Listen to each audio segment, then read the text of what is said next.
mentioned short management earlier. Why is that vital on a DCC layout? Well, Rick, I don't want the layout to shut down when something shorts the track. And to do that, I use auto taillight bulbs.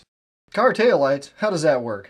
I go to the local Walmart and buy some 1156 taillight bulbs, and then I wire them in series with the track feeders. So what happens if there's a short when it's wired with one of these bulbs? Well, let me show you. Take this throttle and we'll run this loco down the main here at Dillard.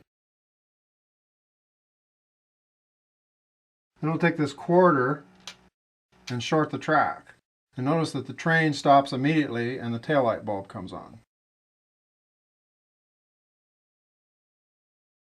Now a taillight bulb, when cold, has almost no resistance, so the train runs normally. As I put the quarter on the track, the bulb sees increased current flow and it becomes the main load in the circuit, but it doesn't register as a short at the booster. And then when I take the quarter off, the train starts running again immediately because the booster never saw a short. That's what's so cool about the auto taillight bulbs. You can split your layout up into power districts with a booster on each district. This means that you need less amps and it helps isolate shorts. So only the power district with a short goes down and all the others keep running? Yes, Rick, it's the ability of the taillight bulb to keep a short from ever registering at the booster. That's the key. That lets you keep the trains running within a single power district, even if another train in the same power district happens to cause a short. Now how do you manage that?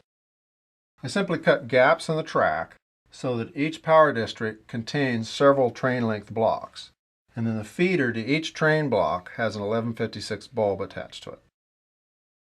If a train happens to short the track in that train block, a train that's in another train block, but in the same power district, keeps right on running. Oh, because the power booster for that district doesn't see the short.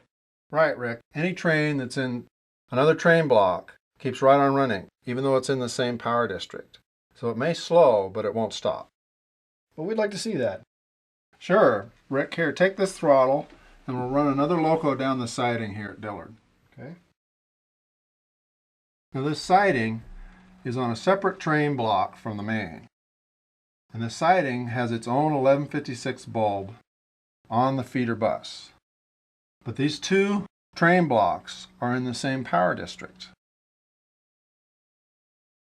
Now I'll run my loco down the main as before, and I'll go ahead and place the quarter on the track and short it.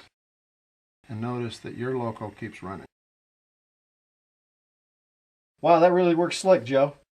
Yeah, it sure does. I've rewired the layout to take advantage of this sort of short management. And I tell you, the cries of, "Hey, who shorted the layout?" they're gone.